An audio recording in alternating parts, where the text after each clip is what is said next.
अब निकला हो गया। सब स्टार्ट हो गया। ये क्या है? बेसिक पढ़ रहे हो उसको सीखा है। अंदर वो ये शक्ल में आपने मैंने से देखी थी जमा अच्छा। करनी थी ना। तो अब वो है नहीं पहुंची। कल इसको अलग से क्लास लेंगे। आगे हम सर समझ नहीं पा रहे हिंदी में होगा पार कर। लेकिन वो क्या यार इसका कह रहा आपका सब प्लान का ठीक स्टार्ट करा दो। कुछ कह रहे बात देखिए चलिए क्या पढ़ रहे हो? मैं तो प्लान को बचाऊंगा हैं। क्या कितना क्या रह रहा है? कितना रह रहा है प्लान वाला? पढ़ा दो उसको बैठा पढ़ा बहुत बस बचा हुआ ये कर बस। फिर रीडिंग करो उसके बाद रीडिंग कर देंगे। उसके बाद रीडिंग कहाँ है? एक बार रीडिंग की बुक लेके आना है। हाँ तो रीडिंग करा इसका कंप्लीट करा दे मेरे पहले।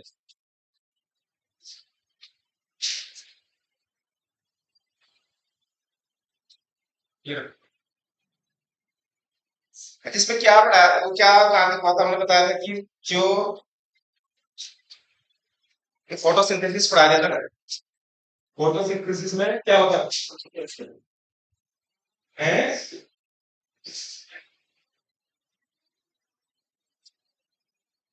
फोटोसिंथेसिस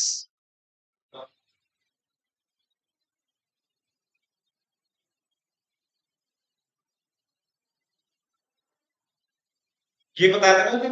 क्या बताया था हमने इसमें? हाँ क्वांटम सम बताया था ऊपर हैं। देखो हमने बताया था कि जो पेड़ पौधे हैं जब वो भोजन बनाएंगे तब क्या लेंगे? CO2 लेंगे। और CO2 लेंगे तो फिर क्या करेंगे? जो हमारी CO2 है PO2 ये किसके साथ प्लस H2O पानी में तो क्या बना देगा? C6H12 और इसे हमने क्या कहा था? भोजन है। ठीक है। अच्छा ये तो कब है? सूर्य के प्रकाश में। ठीक है। सूर्य के प्रकाश में जब वो गिरता है पानी के साथ तो क्या बनेगा? भोजन। भोजन होगा C6H12O6। अच्छा जो पेड़ पौधे हैं श्वसन की अगर बात करें सांस लेते हैं तो सांस भी किस कब ले रहे हैं? 24 घंटे सांस ले रहे हैं। यानी कि श्वसन की बात करेंगे पेड़ पौधों की तो श्वसन तो उनका 24 घंटे चल रहा था। यानी 24x7 क्या होगा? श्वसन ही है। और श्वसन जब पेड़ करता है सांस लेते हैं तो क्या किस चीज को लेते हैं? ऑक्सीजन। 24 घंटे किसको लेंगे? ऑक्सीजन यानी O2 में। ठीक है। और CO2 कब लेंगे? जब वो उन्हें भोजन बनाना होगा। तो दिन तो इसलिए क्या कहते हैं कि पौधे दिन में किसका कार्बन डाइऑक्साइड लेंगे और ऑक्सीजन रिलीज कर देंगे। ठीक है। तो ये क्लियर हो गया यहाँ तक। ये कुछ और पूछना है? हमने इतना बताया था। C6H12O6 प्लस और ये कब है? दिन में। ठीक है। यानी सांस तो ले रहा है जब सांस ले रहा है तो किसका ले रहा है? O2 को। और जब भोजन बना रहा है तो किसको भोजन ले रहा है? CO2। ठीक है। तब तो भोजन बना रहा है और रात में क्या करता है? रात में वो है नहीं तो रात के अंदर क्या होगा? थाली और लेट आई थी। तो रात में क्या है? O2। ठीक है।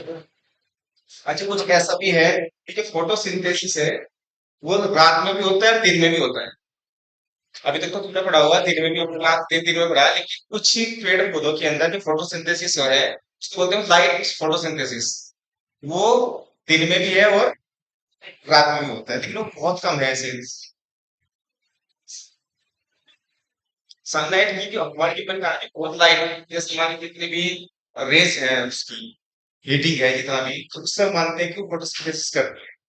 And बहुत हल्की लाइट सिंथेसिस बोले इसमें इलेक्ट्रोफिलिक रिएक्शन हो सकती है। इसके हो जाएगा इलेक्ट्रोफिलिक रिएक्शन होती है इसके अंदर। लाइट रिएक्शन बोलते हैं इसे। ठीक अच्छा। और उसके बाद हमने बताया था एक स्टोमेटा तो बता ही दिया था। और हमने बताया था कि पत्तियों में जो क्लोरोफिल होता है, क्लोरोफिल क्या था एक, हाँ ग्रीन पिगमेंट है, वर्णिल लवक है। और अपन हमने पढ़ा था कि पत्तियां जो है भोजन बनाती है क्लोरोफिल की मदद से, ठीक है। लेकिन और जब ज्यादा स्टडी हुई इसके अंदर तो क्या पता लगा कि क्लोरोफिल नहीं, क्लोरोफिल के अंदर क्या है, करेना है। फिर और ज्यादा स्टडी हुई तो क्या पता लगा कि करेना के अंदर क्या है, थैलाकोइन है। फिर और ज्यादा पता लगा तो क्या है कि थैलाकोइन के अंदर भी क्वांटस है। तो क्वांटस असलियत ये पता लगी कि क्वांटस में क्या बना रही है, 70% भोजन क्वांटस में बनाती है, ठीक है। ठीक है, तो क्वांटस में कितना, लगभग 70%, बाकी 30% जो है वो और अदर ऑर्गन जितने भी हैं वो क्या बना रहे हैं, भोजन बना रहे हैं। ये हमने कल बता दिया था। और उसकी बताई थी क्वांटस जो है फंक्शनल इकाई है किसकी, है फोटोसिंथेसिस की। फंक्शनल यूनिट क्या है, क्वांटस। अच्छा, यहाँ तक हो गया था। और अब बात करेंगे हम, ये था कि भाई पेड़ के नीचे रात को क्यों नहीं सोना चाहिए। ये क्लियर हो गया था मामला कुछ, क्यों क्यों नहीं मिलती, सनलाइट नहीं है, ठीक है। जब सनलाइट नहीं है तो फोटोसिंथेसिस नहीं हो रही, फोटोसिंथेसिस नहीं हो रही तो या जो है क्या है, फिर रिलीज नहीं हो रही, ठीक है। तो इस वजह से कहते हैं कि रात को पेड़ के नीचे नहीं सोना। दूसरा, एक हमने बताया था कि भाई जो ऑक्सीजन है, जो श्वसन की क्रिया है वो 24 घंटे चलती है। और जो फोटोसिंथेसिस होगा वो कितना होगा आपके घर, 12 into 7, ठीक है, यानी 3 दिन में। अच्छा, अब पढ़ते हैं कि इसके अंदर की पेड़ जो पादप है, हमारे प्लांट है, उसके टाइप्स कितने हैं, कौन से हमारे लिए अच्छे हैं जो ऑक्सीजन अच्छी देंगे, और कौन से ऐसे हैं कि जो बहुत ऑक्सीजन की मात्रा है बहुत कम है, और कुछ ऐसे हैं जो ना के बराबर है, ठीक है। तो उसमें लिखो C3। 3 टाइप है हमारे पास पेड़ पौधों के, 3 टाइप हमने बनाए हैं। एक तो है C3, एक है कैम, और एक है C4, ठीक है।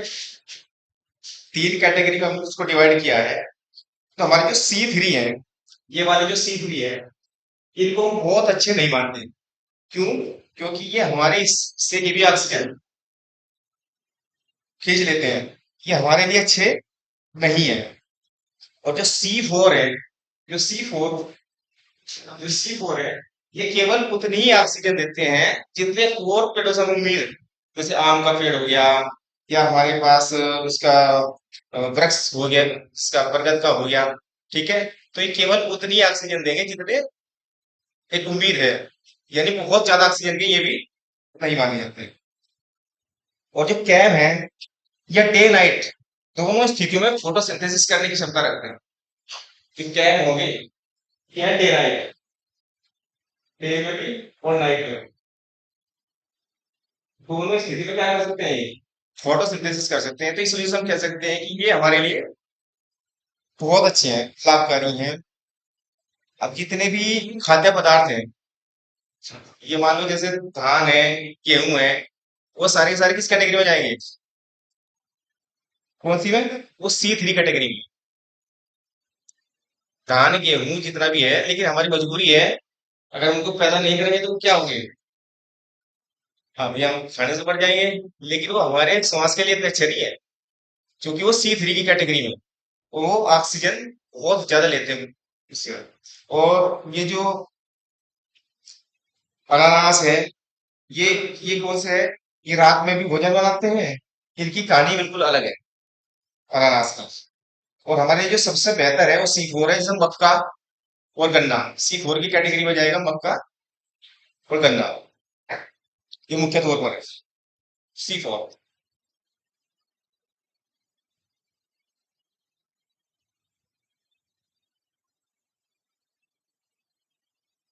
ये सेम उसी तरह करते हैं जैसे हमारे जो नीम है, पीपल है, महुआ है, ये भी ऑक्सीजन जितनी निकालते हैं लगभग लगभग उतना ही इनका भी योगदान है। गन्ना, मक्का का गन्ना,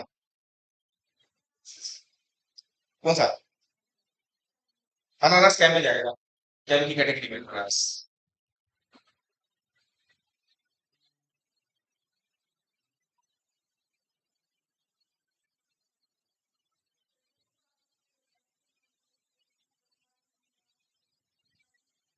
उसे जो डी मल्टीपल है उसी फॉर्म में है।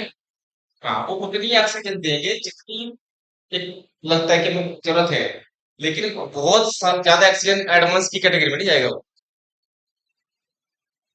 अच्छा इसके बाद हम पढ़ लें थोड़ी सेल, तो उसके बाद हम स्टडी करेंगे कि सेल क्या चीज है। कुछ पढ़ा थोड़ा बहुत सेल के बारे में, बताओ क्या क्या है सेल। अच्छा और हम्म हम्म, अच्छा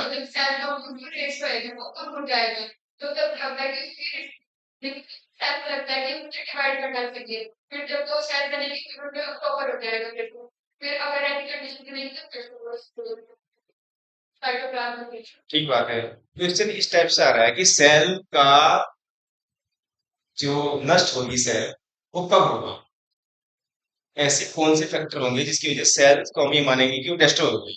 ऑप्शन दे दिए जाएंगे, लाइसोसोम हो गया, क्रोमोसोम हो गया, एक माइटोकॉन्ड्रिया हो गया, एक उसके अंदर न्यूक्लियस है। लेकिन कब हम मानेंगे कि सेल तुरंत खत्म हो जाती है या सेल की एक आत्महत्या होगी, कब कहेंगे, इस कैटेगरी में कहेंगे स्टिल।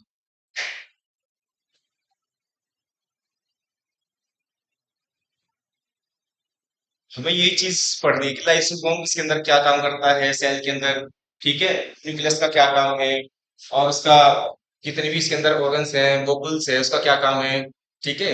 तो क्वेश्चन जो नॉर्मली जो उसका आता है वो सिर्फ यही है यूपीएससी में तो, कि इसका वर्क कितना है, कब सेल कोई खत्म होगी कब जिंदा रहेगी, ठीक है। तो सबसे पहले तो हम ये सोच लें कि सेल की जब स्टडी करते हैं तो उसके बारे में अगर सबसे पहले खोज की थी सेल के बारे में वो की थी रॉबर्ट हुक।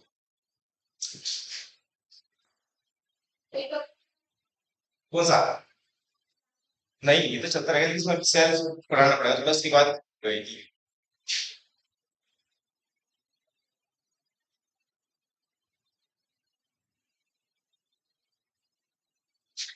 किन्होंने की थी सेल के बारे में, रॉबर्ट हुक। तो सेल के बारे में लिखो, कोशिका जिसको भी बोलते हैं, जो खोज की थी उन्होंने की थी रॉबर्ट हुक, रॉबर्ट हुक, ठीक है।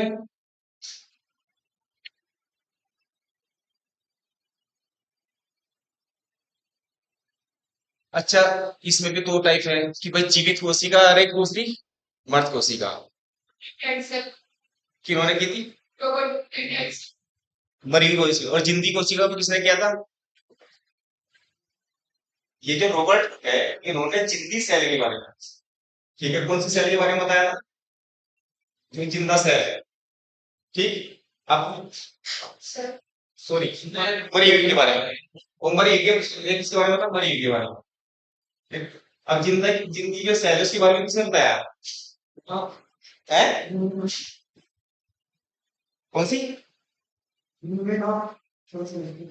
एंटोनी वाल और लिवेनॉव, दो हुए थे, लिख लो, एंटोनी वाल, एंटोनी वॉन, एंटो ये वॉन, और दूसरा क्या बताया, यूवेल और, ठीक है। दो साइंटिस्ट हुए जिन्होंने जिंदा सेल के बारे में, ये हम प्लांट के अंदर भी पढ़ेंगे सेल के बारे में।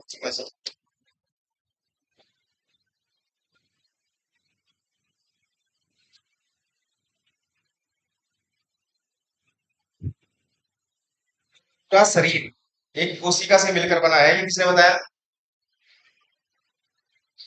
जो हमारा पूरा शरीर है ये किसने बताया कि एक कोशिका से मिलकर बना है, ये है स्लाइडन स्वान, स्लाइडन स्वान, स्लाइडन स्वान और स्वान, तो दो नाम अलग अलग हैं, स्लाइडन और स्वान। उन्होंने क्या बताया कि पूरा शरीर कोशिकाओं से मिलकर बना है, और पूरी दुनिया की जो सबसे छोटी कोशिका है वो क्या है,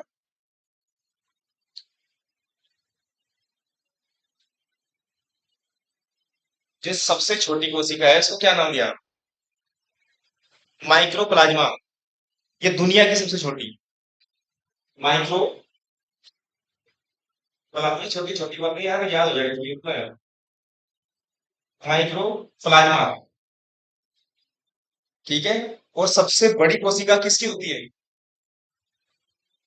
हाँ, सबसे बड़ी कोशिका होती है शुतुरमुर्ग के अंडे की। हाँ,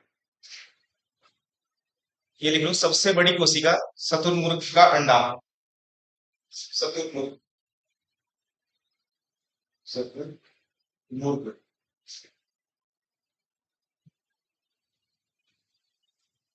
का अंडा, ठीक है। और मानव की जो सबसे छोटी कोशिका कौन सी है? मानव में भी जो सबसे छोटी कोशिका मेल की होती है, आदमी इसमें स्पर्म के अंदर जो स्पर्म की कोशिका है वो सबसे छोटी होती है, स्पर्म। और ये भी किसके अंदर? मानव के अंदर। और मानव में भी किसके अंदर? मेल के अंदर। जो स्पर्म है वो मानव की सबसे छोटी कोशिका है। और मानव की सबसे बड़ी कोशिका किसके अंदर होती है? फीमेल के अंदर। फीमेल, जिसको हम ओवम बोलते हैं या अंडाणु बोलते हैं। मानव की सबसे बड़ी, ये तो सबसे छोटी होगी स्पर्म, और सबसे बड़ी क्या होगी? ओवम यानी अंडाणु। बड़ी किसके अंदर होती है? फीमेल के, यानी सबसे बड़ी फीमेल के अंदर और सबसे छोटी मेल के अंदर होती है। अच्छा, एक ये बताओ कि सबसे लंबी कोशिका कहाँ होगी? सबसे लंबी कोशिका मानव के अंदर कहाँ होती है? ये तो छोटी या बड़ी है? intestine, इंटेस्टाइन कहाँ हो? stomach,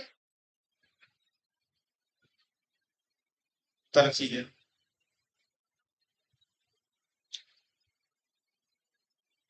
सबसे लंबी, सबसे लंबी होती है ब्रेन के अंदर। हाँ, सबसे लंबी जो कोशिका है हमारे ब्रेन में, इसको क्या बोलते हैं? न्यूरॉन या नर्व सेल्स। ठीक है, ये लिखो, सबसे लंबी कोशिका ब्रेन की है। और तुमने एक चीज और सुना होगा, कोशिका डिवीजन या सेल डिवीजन, कोशिका का टूटना। तो कोशिकाएं जब टूटती हैं, बॉडी के अंदर जितनी भी सारी कोशिकाएं का सेल डिवीजन हो सकता है, लेकिन जो हमारी ब्रेन की कोशिका है वो कभी डिवाइड नहीं होती या नहीं टूटती। इस वजह से क्या होता है, कई बार आपने देखा होगा जब चोट लग जाए आदमी के अंदर, कहीं कहीं बहुत सारे लोग ऐसे जिनके ब्रेन में चोट लगी तो वो ऐसे ही पड़े, कभी होश ही नहीं आया। क्यों नहीं आया? क्योंकि सेल डिवीजन वहां होता नहीं। और सेल डिवीजन जब नहीं होता तो नई सेल बनती नहीं, तो वो कैसी स्टेज में रहेगा? कोमा की स्टेज में रहता है। तो उसका सबसे बड़ा कारण यह है कि हमारी बॉडी के अंदर जो हमारा ब्रेन है वो सेल डिवीजन करता ही नहीं। न्यूरॉन्स, ठीक है। अगर क्वेश्चन ये आए कि बॉडी के अंदर कहाँ सेल डिवीजन नहीं होता तो कहाँ है? ब्रेन। इसलिए ब्रेन के अंदर जो है चोट लगने पर भी आदमी क्यों इसलिए ठीक नहीं हो पाता।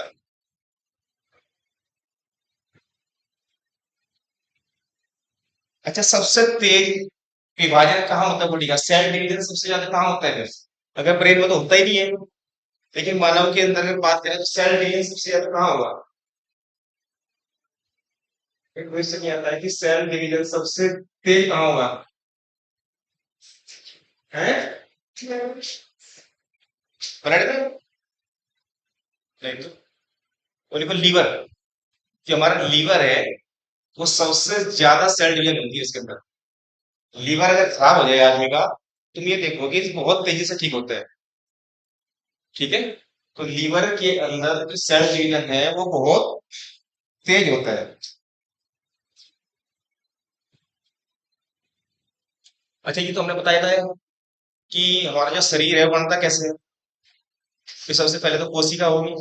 अगर हम किसी को समझाएं भी, कोई अनाड़ी आदमी पूछे भी शरीर बना कैसे है, तो हम उसको क्या समझाएंगे कि भाई हमारे अंदर पहले तो क्या होगी? कोशिका होगी। ठीक, और कोशिका मिलकर के क्या बनाएगी? कौन सी कोशिका मिलकर के टिश्यू बनाएगी? तुमने बताया था। क्योंकि कोशिका तो बहुत तरीके की होती है ना बॉडी के अंदर। कौन कौन सी कोशिकाएं मिलकर टिश्यू बनाएगी? संरचना समान हो, कार्य कर रही हो। दूसरा, क्योंकि समान रूप से निर्माण हुआ हो, तो वो क्या बना देगी? टिश्यू। और टिश्यू क्या बनाएंगे फिर मिलकर? अंग तंत्र। अंग तंत्र बनेगा तो फिर क्या हो जाएगा? पूरी बॉडी बन जाएगी। वही मान लो जैसे भाई ईंट, ईंट को एक मोटी सी भाषा मान लो, ईंट क्या है हमारी? सेल है। और ईंटें मिलकर के क्या बना रही है? दीवार बना रही है। तो वो सारा का सारा किसी तरह की बॉडी बन रही है।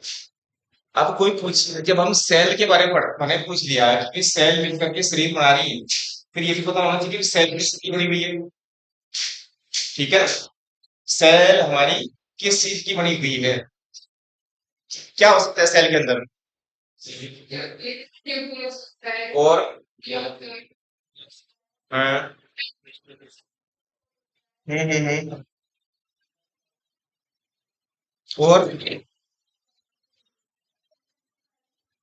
और क्या हो? अच्छा, एक वो जितनी हमारी सेल है ये हटा दे।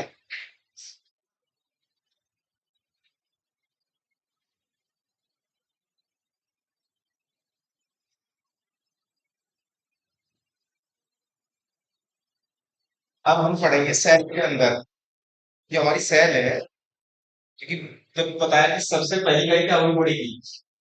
सेल होती है। और ये सेल, तो सेल के अंदर क्या होता है? जिसको हमने क्या कहा? एनआरएन। ठीक है, अब हमें ये पढ़ना पड़ेगा कि सेल बड़ी किस चीज से। तो एक तो न्यूक्लियस हो गया इसके अंदर, एक हम सबसे पहले पढ़ते हैं इसके अंदर कोशिका झिल्ली, जिसको हमने मेम्ब्रेन कहा। क्या पढ़ेंगे? मेम्ब्रेन। मेम्ब्रेन, इसको हिंदी में बोलते हैं कोशिका झिल्ली। कोशिका झिल्ली।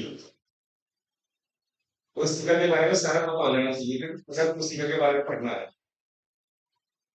वही ऐसे सवाल करते हैं क्या है कोशिका झिल्ली, इसके अंदर होता क्या है? जब कोशिका झिल्ली जो है किस किस में पाई जाएगी? पेड़ पौधों में होती है, हैं? और ये दोनों में होती है। ये मैग्नेस दोनों में होती है। इसको मैं अच्छा इसकी एक नाम और देते हैं, प्लाज्मा झिल्ली। क्या देते हैं इसको? मैग्नेस भी बोलते हैं, कोशिका झिल्ली, और एक वो क्या? प्लाज्मा। ये प्लाज्मा का नाम तो कभी बहुत सुना होगा, जब कोरोना आया, सुना प्लाज्मा क्या चीज है? ये कोरोना का नाम आया तो प्लाज्मा का बहुत नाम उठा। वो डायरेक्ट ब्लड से क्या बना रहे थे? प्लाज्मा बना रहे थे। अच्छा, ये किस में पाया जाएगा? पादप सेल में भी और जंतु सेल में भी। यानी कि ये जो सबसे पहला जो इस सेल के अंदर क्या मेम्ब्रेन का कुछ जिक्र कर रहे हैं, ये प्लाज्मा झिल्ली और कोशिका झिल्ली, इसको बोला तो ये जंतु प्लस पेड़ पौधे। ठीक है, अच्छा, और बना किसका होता है? प्रोटीन। किसका? ठीक है, प्रोटीन का बना।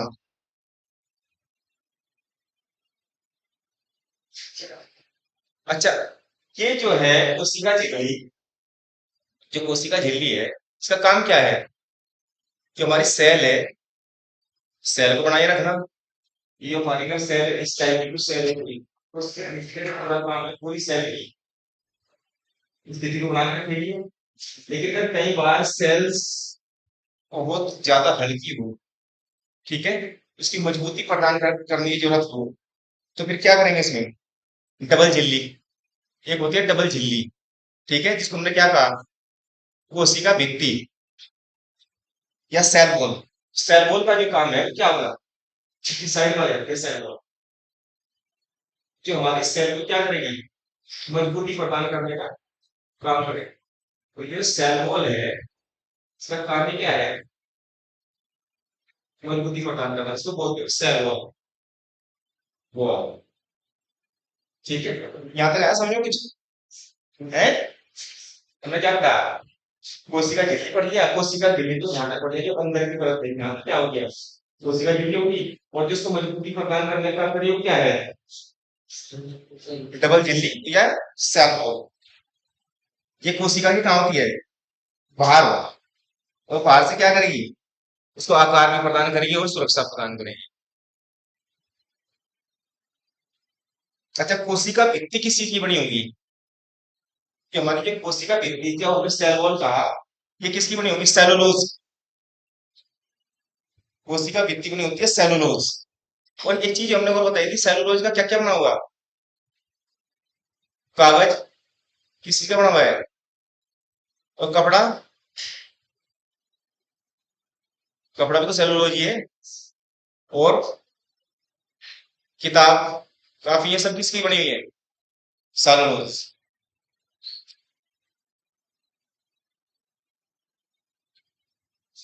अच्छा, जीवाणु, जीवाणु किसका बना हुआ हो? है जीवाणु, बैक्टीरियोलाइकेन, बैक्टीरियोलाइकेन। जीवाणु एक तो बैक्टीरिया हो गया, एक वायरस हो गया, ठीक है, एक तो जीवाणु और एक विषाणु। तो बैक्टीरिया को क्या बोलेंगे? जीवाणु, बैक्टीरियोलाइकेन। और कवक किसका बना होता है? वो तो मैंने बता दिया था, काइटिन। काइटिन, कवक बना होगा काइटिन का।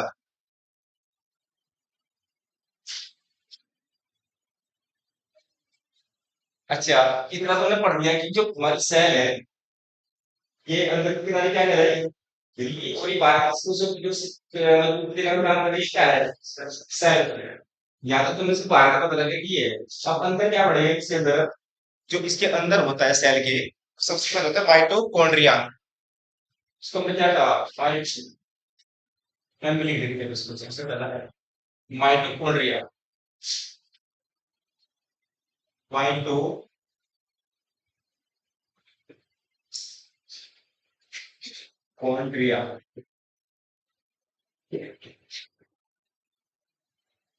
अच्छा, माइटोकॉन्ड्रिया है क्या? Power house.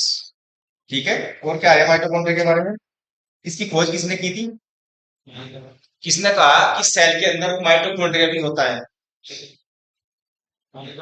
हैं? और किसने कहा था? अल्टमैन। Altmann, Altmann. इसकी खोज की थी अल्टमैन ने।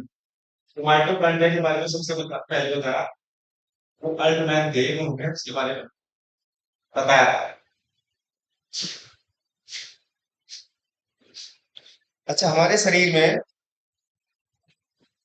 जो हीमोग्लोबिन है, उसका काम क्या है? ऑक्सीजन को लेकर के जाना। और किसको देता है वो अपनी ऑक्सीजन?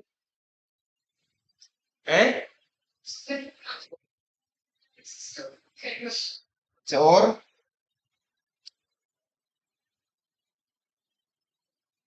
वो जो ऑक्सीजन हम कहते हैं कि भाई हीमोग्लोबिन जो है ऑक्सीजन को लेकर के जाता है पूरी बॉडी में और ऑक्सीजन को देता है।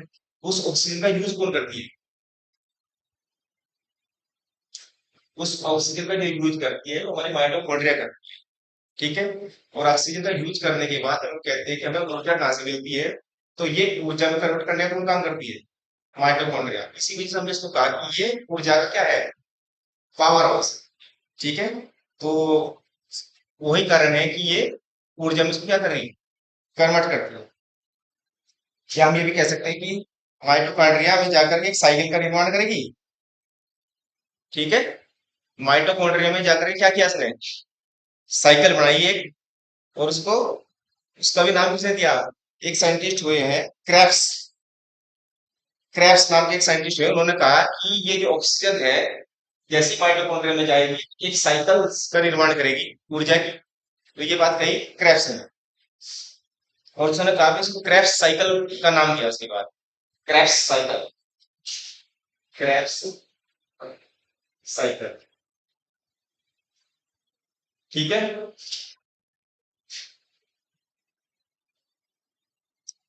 अच्छा, और जब ऊर्जा मिली तो इसका मतलब क्या है? एटीपी।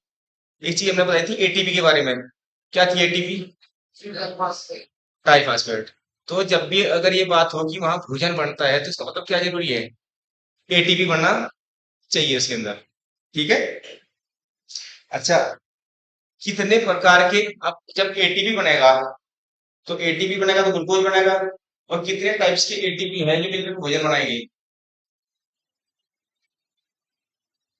38, 38 टाइप्स के एटीपी हैं जो मिल करके क्या बनाते हैं? ग्लूकोज बनाएंगे। और यही ग्लूकोज हमें क्या देता है? ऊर्जा देगा। तो माइटोकॉन्ड्रिया हमारे सेल का सबसे मेन पार्ट है, जो कितना काम कर रहा है? एटीपी बनाता है, फिर ग्लूकोज बना रहा है, फिर ऊर्जा में कन्वर्ट कर रहा है। ठीक है, इसी वजह से हमने क्या कहा इसको? Power house.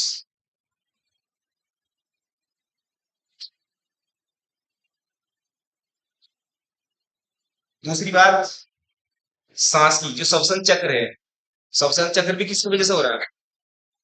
अगर हम श्वसन चक्र की बात करें, एक शब्द आया श्वसन चक्र, श्वसन चक्र, तो श्वसन चक्र भी किसकी वजह से हो रहा है? माइटोकॉन्ड्रिया की वजह से हो रहा है। माइटोकॉन्ड्रिया का काम क्या है? श्वसन चक्र को बैलेंस रखना।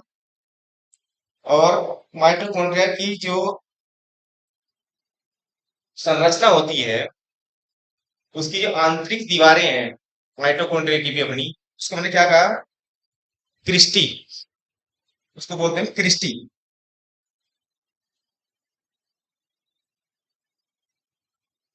अच्छा ये भी बताओ, हमारे शरीर में जो कोशिका है वो लगभग लगभग कहाँ है? पूरी बॉडी में है? या कोई ऐसी जगह है जहाँ कोशिका ना हो? सारी जगह है ना?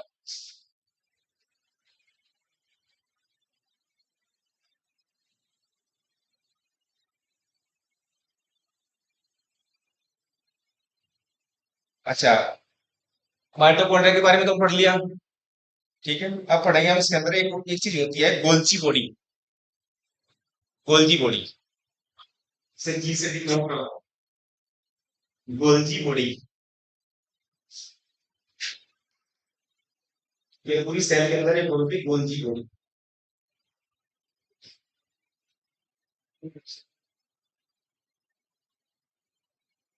और ये सेल पढ़ने के बाद ही समझ में आएगा प्लांट की कोई भी चीजें हैं सारी के सारे। इसका नाम लिखो गोल्जी बॉडी।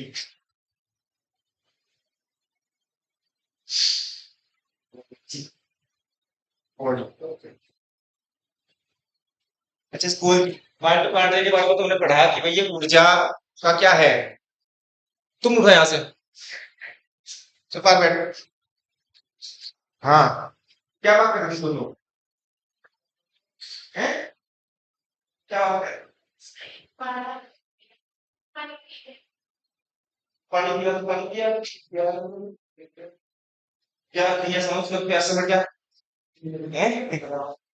ठीक है, तो क्या है गोल्जी बॉडी? अब पढ़ेंगे गोल्जी बॉडी के बारे में।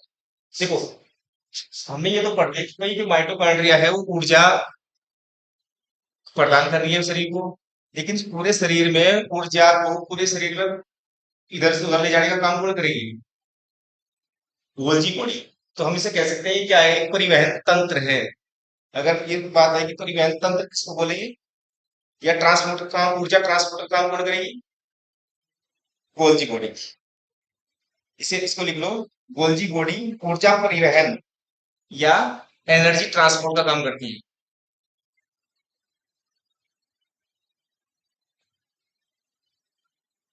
और हमारे शरीर में ऊर्जा का क्या बना करती है? बैलेंस बना के रखती है। एनर्जी बैलेंस का काम भी किसका है? अच्छा, एक साइंटिस्ट हुए हैं कैमिली गोल्जी। कैमिली गोल्जी के नाम पे इसका क्या नाम पड़ा? Golgi body. साइंटिस्ट हुए कैमिली गोल्जी। कैमिली गोल्जी ने कहा कि हमारी सेल के अंदर भी एक गोल्जी बॉडी होती है, और मैंने काम क्या बताया? मैंने एनर्जी ट्रांसपोर्ट का काम इसको, एनर्जी ट्रांसपोर्ट, एनर्जी ट्रांसपोर्ट का काम गोल्जी बॉडी का। अब कई बार तुमने चीज देखोगी, कोई आदमी अगर एक हाथ से ज्यादा काम कर रहा है, एक जगह खड़ा है, तो एनर्जी का जो ट्रांसपोर्ट होगा कि भाई उस हिस्से में ज्यादा दी यार, तो वो भी काम इसी का ही है। ठीक है, यही एक ऐसी है जो उस पर्टिकुलर हिस्से में जा करके जो एनर्जी को दे। अच्छा, इसके बाद एक और आती है रसधानी, जो वो भी हमारे इसके अंदर ही होता है, जिसको हम बोलते हैं क्या, वो इससे बी से डिनोट करो, फिर ये भी सेल के अंदर ही होगा। हाइड्रोजन है रसधानी, वैसे वोक्यूल्स भी वो रसधानी या वोक्यूल्स, VOCOULS, वोक्यूल्स, लिख लो इसकी स्पेलिंग, VOCUO, VOCUOLS,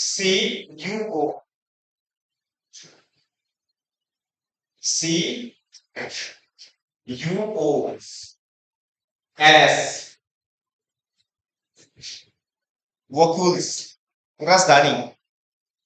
इसका क्या काम है सेल के अंदर, ये हमारे शरीर का लगभग लगभग 65% पानी को उपयोग रखती है। वोक्यूल्स का काम 65% कितना वाटर इसके अंदर होगा। ठीक है, 65% जो इसके अंदर पानी भरा होता है, और पानी जितने भी हमारे एनिमल्स हैं, एनिमल्स जो वोक्यूल्स है, तो एनिमल्स का वोक्यूल्स उतना ही ज्यादा बड़ा होगा, और हमारे जो पेड़ पौधे हैं वहां भी वोक्यूल्स होते हैं, तो उसका भी क्या होगा, उससे भी ज्यादा बड़ा होगा। ठीक है, तो पेड़ पौधे के अंदर जो पानी की जो मात्रा को एब्जॉर्ब करने की कैपेसिटी है वो किसकी है, वोक्यूल्स की। ठीक है, तो यहाँ तक पता लग गया। अब एक चीज और होती है हमारे सेल के अंदर, कितनी कितनी हुई अब तक, तीन हुई ना, माइटोकॉन्ड्रिया हो गया, एक क्या हो गया गोल्जी बॉडी, और एक तीसरा क्या हो गया वोक्यूल्स। एक चीज और होती है इसके अंदर, वो लिखो क्रो, ये तारक काय या सेंट्रोसोम, सेंट्रोसोम, तारक काय या सेंट्रोसोम।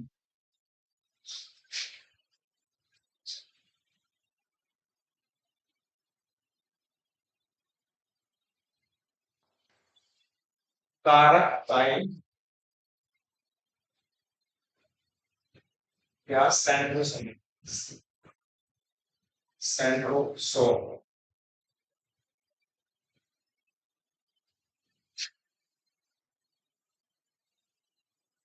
इसका शिक्षक के रोल कर दो।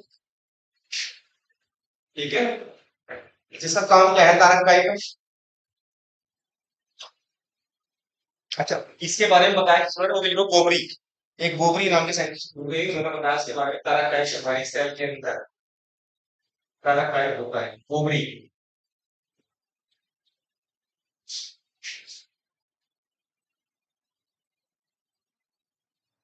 अब ये जो सेंट्रोसोम है, ये काम करता है हमारे अंदर कोशिका पुनर्निर्माण का, यानी कोशिका को दोबारा या सेल रीजनरेट, रीजनरेशन का काम कौन करता है, सेंट्रोसोम, यानी कोशिका पुनर्निर्माण। सभी वर्ग है वो कोशिका पुनर्निर्माण, सेल रीजनरेट। ठीक है, सेल रीजनरेशन का काम कौन करेगा, सेंट्रोसोम। और ये सबसे ज्यादा कहाँ मिलेगी, हमारे लिवर में मिलेगी। ये क्रोमोसोम सब, ये सॉरी सेंट्रोसोम सबसे ज्यादा कहाँ मिलेगी, लिवर में मिलती है, और सबसे कम कहाँ मिलेगी, ब्रेन के अंदर। सबसे ज्यादा मिलेगी लिवर के अंदर, और सबसे कम जो मिलेगी ये मिलेगी कहाँ, ब्रेन। ये जो चार ये वाली ब्रेन में। चलो लीवर को सब काट देगा उसकी तरह इसी में तो कहा कि लीवर जो है सबसे ज्यादा सेल डिवीजन लीवर के अंदर होता है, और सबसे कम जो है ब्रेन के अंदर होगा। ब्रेन के अंदर कभी चोट लगवाने की कोशिश भी मत करना, वरना ऐसे कैसे रह जाएगा आदमी। फिर क्या कहते हैं इसको, ब्रेन डेड है। उसका क्या करते हैं डॉक्टर, उसका भी अपना काम करना शुरू करते हैं, उसको भी लीवर निकाल लिया, तो पता ही है गया फायदे इसमें के लिए। कुछ लोग ऐसे हैं फिर जिनको लीवर की जरूरत है या हार्ट किडनी की जरूरत है, तो उसके निकाल ले, तो उधर ट्रांसफर करना शुरू करते हैं। वो भी उनकी सहमति से, फिर तो कहते हैं तुम्हारा तो बेकार हो ही गया है, क्योंकि अब जिसका ब्रेन एक बार डेड हो चुका वो कभी सही नहीं, हुआ ही नहीं आएगा, क्योंकि इसके अंदर सेल डिवीजन नहीं है। आपको अब समझाने के तरीके से यही बोल रहे हैं। पैरालाइज एक अलग चीज है, पैरालाइज उसका सेल से कोई मतलब नहीं है। पैरालाइज का जो मतलब होता है हमारे नर्व सिस्टम से, क्योंकि जो हमारा तंत्रिका तंत्र है ना, इसका है। अच्छा, जैसा हमने कहा कि इसका जो काम होता है सेल पुनर्निर्माण का होता है, लेकिन कई बार कैंसर का जो मरीज है तुमने उसके अंदर क्या सुना होगा, कैंसर क्यों हुआ, सेल की ग्रोथ कम हो जाने से हो जाती है, ज्यादा होने से हो जाती है, कितनी हो जाती, जहाँ हजार हो जाता तो वहां कितनी होती है, लाखों में। ठीक है, अगर तुम किसी भी कैंसर वाले मरीज की रिपोर्ट कराओगे तो हमारे अंदर एक चीज होती है टीएलसी, और एक क्या होती है, टीएलसी, और एक और है,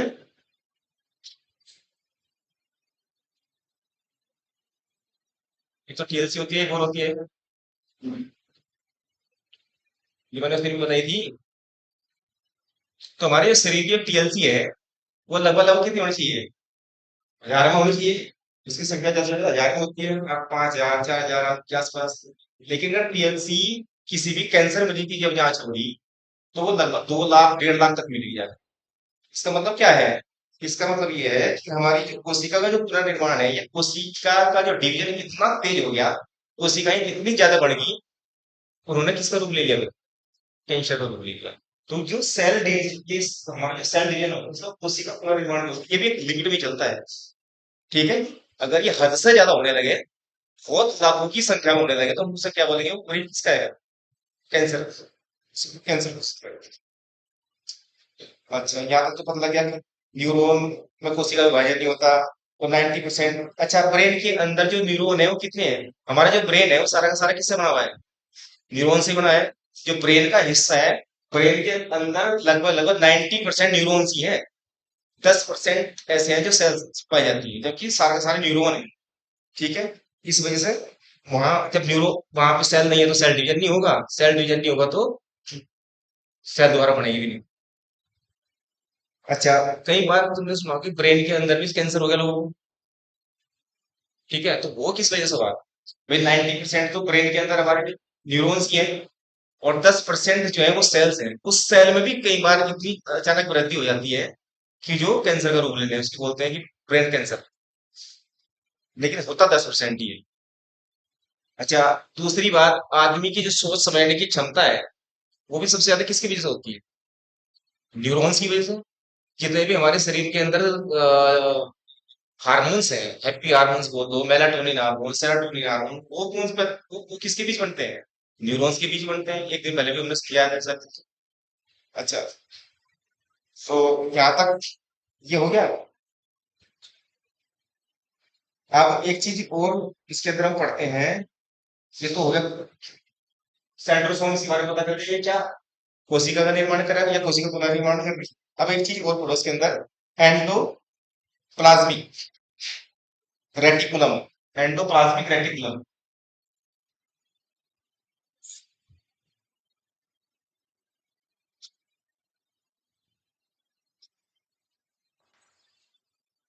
एंडोप्लाज्मिक सभी चीज उसके अंदर होती है, एंडोप्लाज्मिक रेटिकुलम।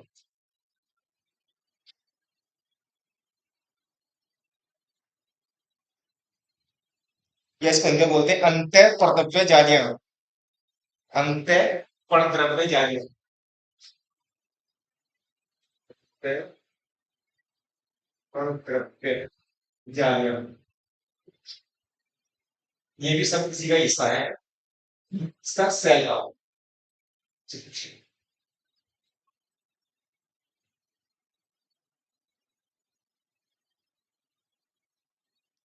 अच्छा, एक चीज बताओ, जैसे हमारी कोशिका है, हमने इसके अंदर बताया कि माइटोकॉन्ड्रिया होता है, गोल्गी होता है, कुछ होता है, गोल्गी है, कैल्शियम होगा।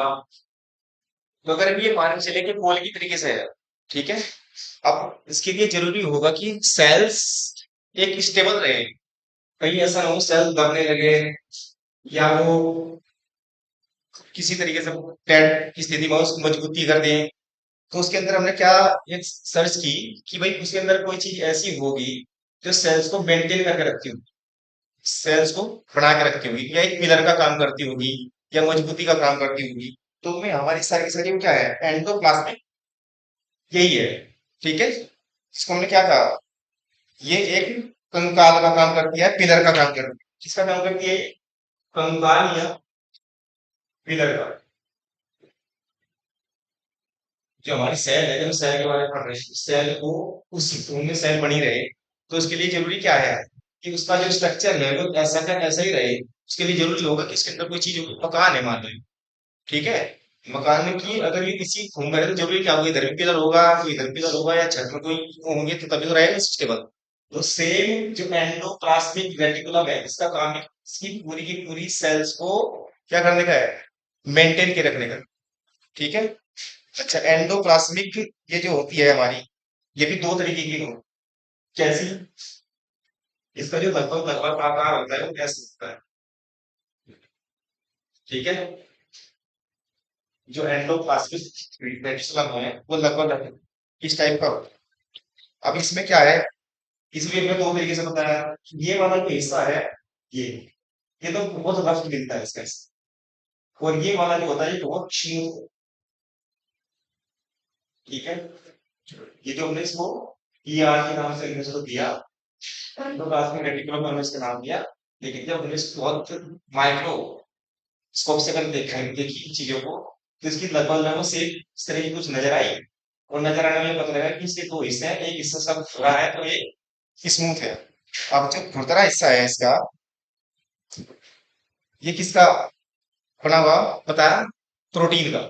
खुरदरा ही इसलिए है, ये प्रोटीन का बना होता है, वो इससे इसकी प्रोटीन किसका बना हुआ है, प्रोटीन का।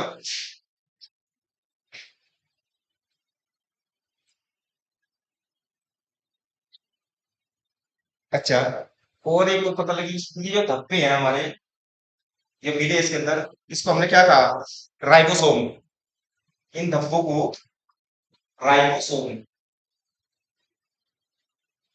राइबोसोम,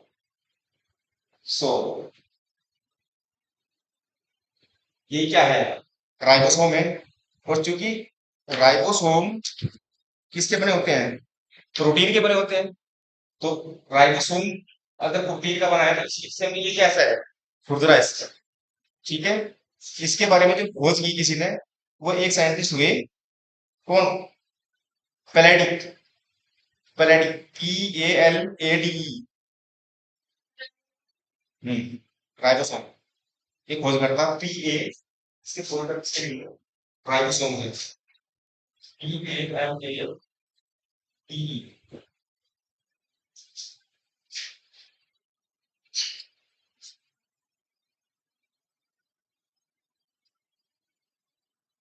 हमने जब हम एंडोप्लाज्मिक रेटिकुलम के बारे में पढ़ रहे हैं, तो हमने ये चीज पढ़ी कि ये दो हिस्सों में हो गया, प्रोटीन और ये राइबोसोम, और ये, तो ये जो राइबोसोम है, राइबोसोम की वजह से, किसी वजह से बनना, प्रोटीन की वजह से बनना, ठीक है। तो इसी वजह से अगर क्वेश्चन ये आए कि प्रोटीन की फैक्ट्री किसे कहा गया, तो वो भी राइबोसोम है। इसी वजह से प्रोटीन की फैक्ट्री जब बोलेंगे तो वो भी राइबोसोम की बोलेंगे। और ये रफ वाला हिस्सा है।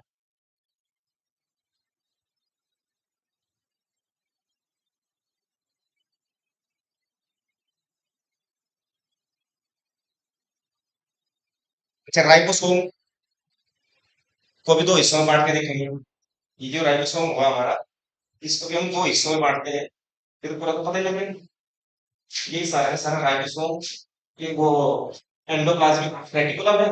अब इसके अंदर जो राइबोसोम है, राइबोसोम कौन सा हिस्सा है, जो प्रोटीन का बना हुआ है, इसको भी दो हिस्सों में बांट के देखा जा रहा है। पहला हिस्सा तो क्या है, जिस हिस्से में वो सेडिमेंट बोलते हैं, सेडिमेंटेशन कोफिशिएंट, इसको अगर हम पढ़ते हैं राइबोसोम के बारे में, दो हिस्से का हमने करे, तो दो हिस्से जिसके होल्डिंग किए उसको बोलते हैं सेडिमेंटेशन, सेडी सेडिमेंटेशन कोफिशिएंट। अगर कोई पूछे कि भाई राइबोसोम का जो हिस्सा इसकी जो स्टडी कर रही है अलग अलग किस हिसाब से बांटे हैं, तो वह सेडिमेंटेशन कोफिशिएंट, इसको लिखो सेडिमेंटेशन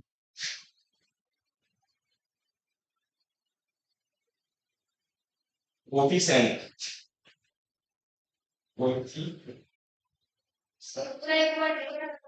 क्या सेडिमेंटेशन कोफिशिएंट क्या अलग है, सेडिमेंटेशन अलग है, कोफिशिएंट अलग है। कोफिशिएंट का नाम सुना है, इसमें आता है मैथ्स में भी आता है कोफिशिएंट। ये आपको ये जो राइबोसोम जिसको हमने प्रोटीन कहा, ये खुदरा हिस्सा कहा, तो ये राइबोसोम दो तरीके का होता है और किसके बेस पे, सेडिमेंटेशन कोफिशिएंट होता है एक, उसके हिसाब से हम इसको दो हिस्सों में बांट इस तरीके से। एक तो होगा 70s,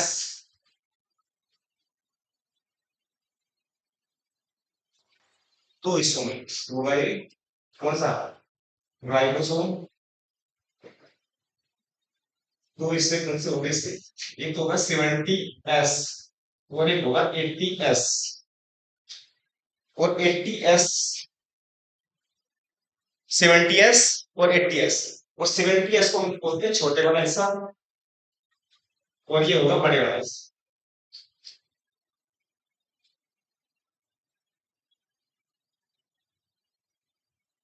ठीक है।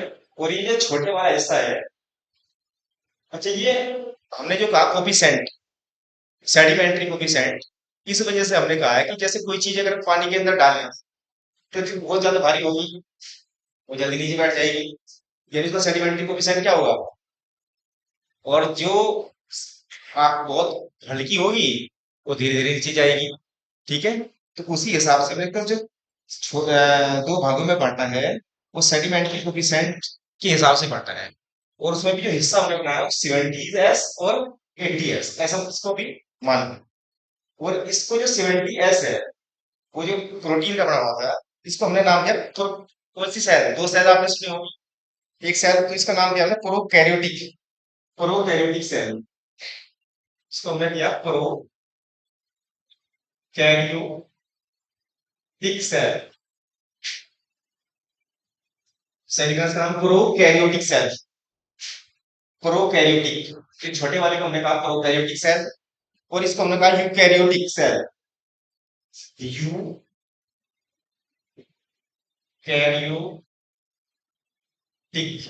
सेल।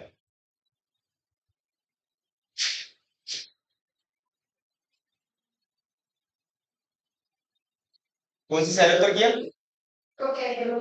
और ये नीचे की यूकैरियोटिक, और किसके हिस्से हैं ये? राइबोसोम के, और राइबोसोम क्या है अपने आप में, प्रोटीन है, ठीक है। और वो प्रोटीन किसका हिस्सा है पर, एंडो रेटिकुलम, ठीक है। और ये सारे सारे किसके हिस्से हैं, सेल के, सेल के, ठीक है। तो इसका मतलब ये क्या हो गया, राइबोसोम भी अपने आप में क्या है, सेल का हिस्सा हुआ। अभी सेल के बहुत सारे हिस्से हैं, ठीक है, जो तुम्हें पढ़ने भी है और कहीं से भी कुछ भी पूछा जा सकता है, बाद में क्वेश्चन बनाएगा वो भी ऊर्जा का कौन सा है, पानी का कौन सा है, क्या है, तो सारी की सारी ये समझ में आ जाएगी तब पढ़ो। अगर ये भी क्वेश्चन आता है प्रोकैरियोटिक जो सेल है वो किस में आ जाएगी, ये चार वस्तु में कि नहीं, ये माइटोकॉन्ड्रिया है और ये, तो अगर ये पता होगा कि ये प्रोकैरियोटिक किसमें जाएगी, तो ये राइबोसोम के अंदर जाएगी। अगर ये पूछ लिया जाए कि वो कोई पानी की व्यवस्था सबसे ज्यादा किसके अंदर होगी, तो इसके अंदर होगी। वो अगर ये पूछा जाए कि कौन सी है, गोल्डी, ऊर्जा परिवहन कौन करता है, सेल सेल का पार्ट वो कौन सा है, गोल्जी बॉडी, ठीक है। तो ये सारी चीजें किस तरीके से याद करनी, आप हमारे अंदर जो यूकैरियोटिक सेल है, बड़ी वाली सेल है, तो ये तो बिना माइक्रोस्कोप के भी देखी जा सकती है, ठीक है। अगर क्वेश्चन ये है कि बिना माइक्रोस्कोप के कौन सी सेल देखी जा सके, तो वो कौन सी है, यूकैरियोटिक। लेकिन ये जो प्रोकैरियोटिक सेल है ये बहुत छोटी होती है, ये नंगी आंखों से, ये बिना माइक्रोस्कोप के नहीं देखी जाएंगी, ठीक। अब ये तो ऐसा हो गया है। अब अगर पढ़ेंगे न्यूक्लियस, केंद्रक, वो भी इसी का हिस्सा है? जो हमने लिख रखा न्यूक्लियस, ये भी किस ऐसा है, सेल का हिस्सा है। तो न्यूक्लियस के अंदर, अच्छा न्यूक्लियस की खोज लिख लो, न्यूक्लियस की खोज किसने की थी, तो वो सेट वाले थे। तो थोड़ा बहुत तो बता दिया है, क्या कहा था रॉबर्ट ब्राउन ने? उन्होंने ये बोला था कि जो वाटरमेलन होता है ना, उसके अंदर जो फ्लैग होते हैं सीड्स, उसकी तरह से न्यूक्लियस एम्बेडेड होता है एटम्स के अंदर। कुछ भी सही है, और कुछ क्या है? और सर ये कहा था जो इलेक्ट्रॉन है वो न्यूक्लियस के चारों तरफ रिवॉल्व करते हैं। ठीक है, अगर क्वेश्चन ये आए कि रॉबर्ट, सॉरी क्या है, रॉबर्ट ब्राउन ने जब इस न्यूक्लियस की खोज की तो उन्होंने क्या बताया इसके बारे में? अच्छा, और एक शब्द में कहें तो उन्होंने कहा था कि हम इसे ब्रेन ऑफ सेल बोलेंगे। जो हमारी ये पूरी सेल है, जो इसके अंदर न्यूक्लियस हुआ तो क्या हुआ, brain of cell, brain of cell बहुत इंपॉर्टेंट है न्यूक्लियस। मुझे इसमें दिख रहा है, तो दिखता भी नहीं, बहुत छोटा होता है शरीर के अंदर, ठीक है। और इसका काम क्या होता है न्यूक्लियस का, ये पूरी सेल को कंट्रोल करके रखता है, यानी कंट्रोलर का काम भी कौन करेगा, वो न्यूक्लियस करेगा।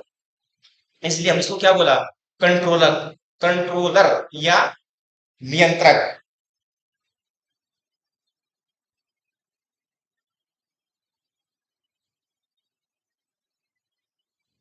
अच्छा, इसके अंदर क्या पाए जाएंगे, क्रोमोसोम, क्रोमोसोम भी एक नाम सुना होगा तुमने, क्रोमोसोम किसके अंदर पाए जाएंगे,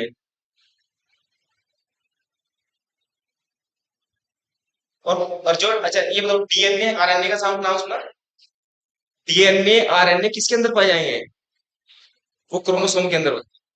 देख लो, जो क्रोमोसोम है वो डीएनए और आरएनए, पहली बार हमने केंद्रक पढ़ा, इसके अंदर क्या मिला, क्रोमोसोम, और क्रोमोसोम के अंदर डीएनए और आरएनए भी किसके अंदर होंगे, क्रोमोसोम के अंदर। इसी के अंदर क्या होगा, डीएनए, डीएनए और आरएनए। तो क्या क्या पढ़ाया न्यूक्लियस के बारे में, इसको हम ब्रेन ऑफ सेल बोलेंगे, और सेल का बहुत इंपॉर्टेंट हिस्सा है। दूसरी चीज पढ़ी हमने इसके अंदर क्रोमोसोम, और क्रोमोसोम के अंदर अब क्या होते हैं, डीएनए और आरएनए होते हैं, वो तो बहुत बड़ी थ्योरी है मतलब डीएनए और आरएनए की, वो पढ़ देंगे। और इसके अंदर वो क्या होता है, प्रोटीन, बट डीएनए तो अपने आप में प्रोटीन ही है। तो डीएनए कितना वाला होगा, 80%, सॉरी जो प्रोटीन है वो कितना होगा, 80%, और जो बाकी जो डीएनए होगा 10%, और बाकी अन्य होंगे इसके अंदर। अच्छा एक चीज और है, तो भी माइटोकॉन्ड्रिया होगा, ये होगा, एक चीज और लाइसो, लाइसोसोम लाइसोसोम, लाइसोसोम लिखो पूरा हो जाएगा यार, लाइसोसोम। एक चीज और होती है इसके अंदर, लाइसोसोम को एल से लिखो, ये सबसे कमाल चीज है। अच्छा यहाँ तक आया, यहाँ तक दिक्कत है, कुछ और दोबारा समझाना होगा। एक चीज और पढ़ो, लाइसोसोम।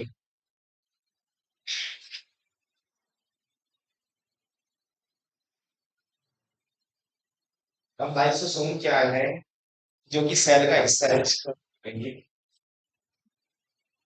लाइसोसोम। देखो, लाइसोसोम की जो खोज की थी वो किसने की थी, डी डुबे, एक साइंटिस्ट हुए हैं डी डुबे, डी डी डुबे ने कहा कि केंद्र जो हमारा सेल है उसके अंदर क्या होता है, लाइसोसोम होता है। और ये जो लाइसोसोम है ये बहुत ही पावरफुल पार्ट है किसका, सेल का। क्यों है पावरफुल पार्ट, कि इसके अंदर उन्होंने कहा कि इसके अंदर एक हाइड्रोलिटिक एंजाइम होता है, जो लाइसोसोम होता है इसके अंदर एक हाइड्रोलिटिक एंजाइम, होता है इसके अंदर, इसलिए ये पावरफुल है। अब ये हाइड्रोलाइटिक एंजाइम करता क्या है?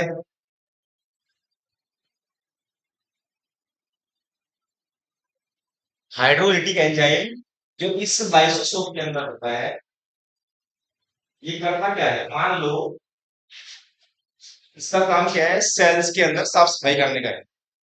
साफ सफाई करना।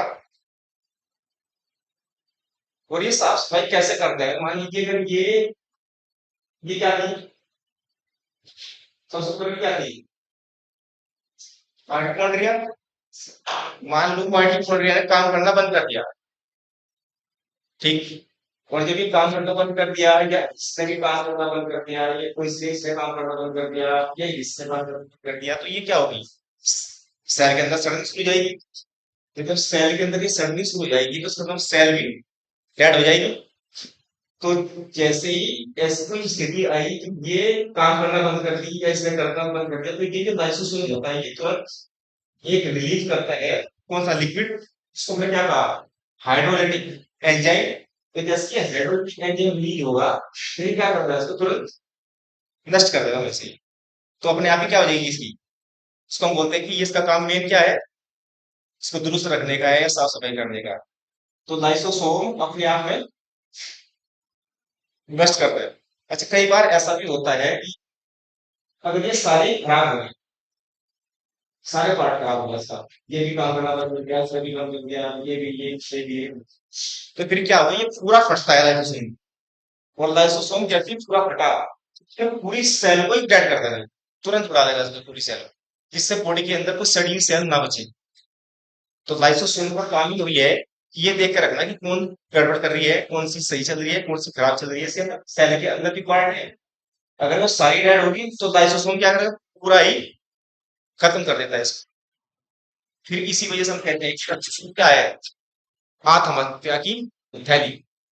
ये बहुत कबूली क्यों क्यों कहते हैं इसको? Suicide pack. लाइसोसोम को क्या बोलते हैं? Suicide pack.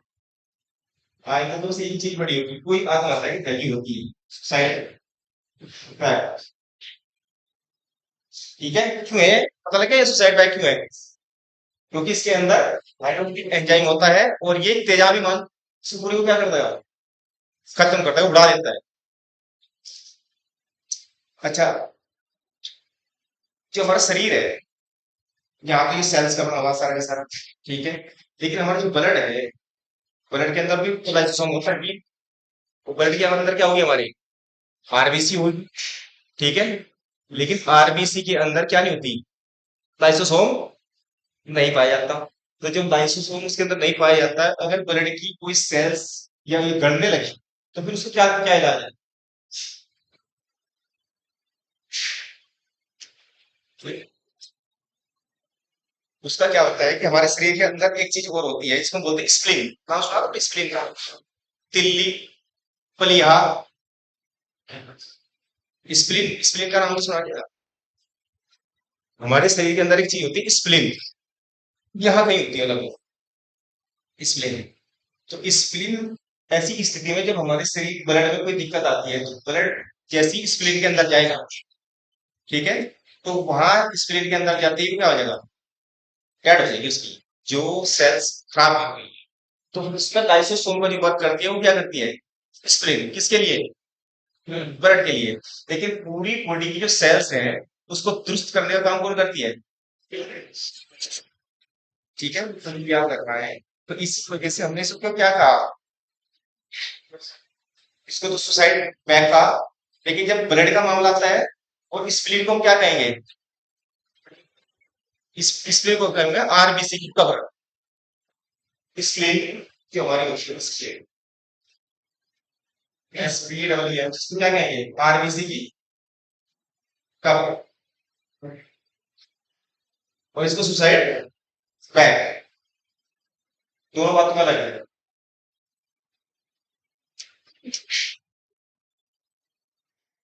अच्छा, कई बार क्या होता है कि ये तो एक सेल की बात है, ठीक है। कई बार क्या हुआ कि किसी को चोट बहुत ज्यादा लगी, शरीर के किसी हिस्से को चोट ज्यादा लगी, तो वहां की जो सेल है वो तो सारी डेड होगी। और उस सेल में क्या होगा? मान लो ये भी खत्म, ये भी खत्म, ये भी खत्म, ये भी खत्म।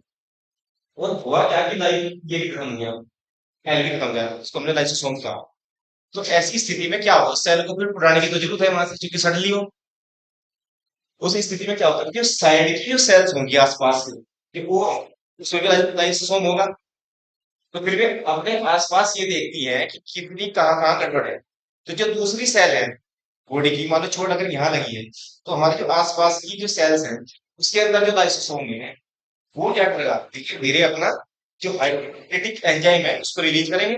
वो रिलीज करने के बाद क्या करेंगे, वो उसके लिए लाइसोसोम का काम करना है, ये पूरी तरीके से खत्म होने, इसका लाइसोसोम ही खत्म हो गया। है तो बहुत कुछ हो रहा है पढ़ाने को भी। कितना टाइम हो गया, बंद कर फिर क्योंकि नया टॉपिक शुरू हो जाएगा, इसके अंदर जी दर्द है तो